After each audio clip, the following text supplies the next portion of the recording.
Heads up. I'm all in. You got time to talk now? What's wrong? Wrong? Oh no, nothing's wrong. We've just been traveling a while now, and I figure there hasn't exactly been equitable distribution of information. I've gotten a decent glimpse into your dirty laundry, but you still don't really know a whole heck of a lot about me. I figured I'd offer to balance the board. So, is there anything you want to know? What do you remember about the Institute? It's all pretty hazy from back then, but now and then I get glimpses. Life inside the Institute, they keep you isolated. A single test chamber was my whole world for years, and someone was always watching. Then one day you wake up on the other side, and that's it. They've cut you loose.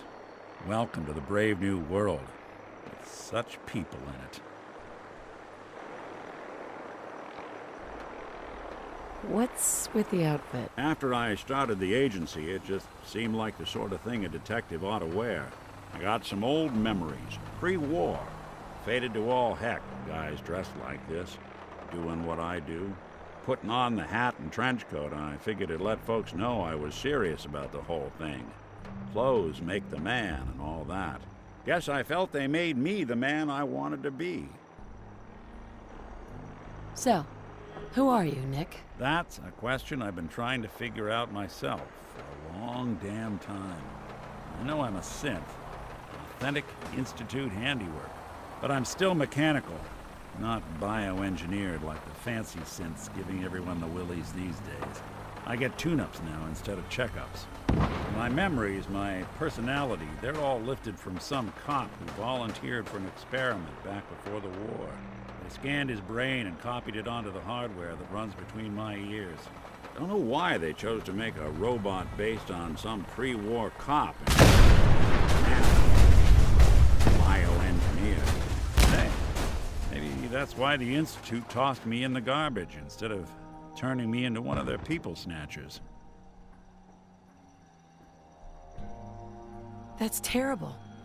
They really just threw you away? Sure did. It was quite the rude awakening.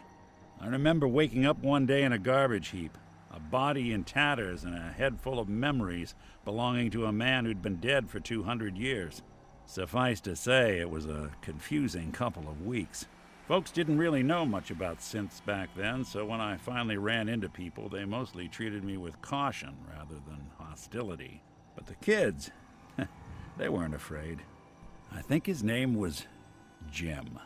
The first person to actually speak to me after I got the boot from the Institute. My first human contact in this world.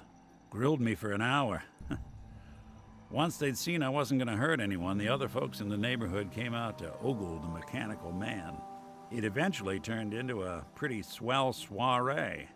A local mechanic even gave me a once-over, free of charge. Those people, they treated me like a human being. I've been trying to return the favor ever since. It's a surprisingly rare trait out here sometimes. It's something I've noticed you got a fondness for. Part of the reason I've stuck around this long.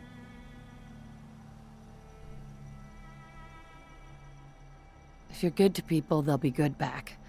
That's something I've always believed. Couldn't agree more. Well, I expect you're about as bored as can be listening to me rattle my skeletons. We should probably head out.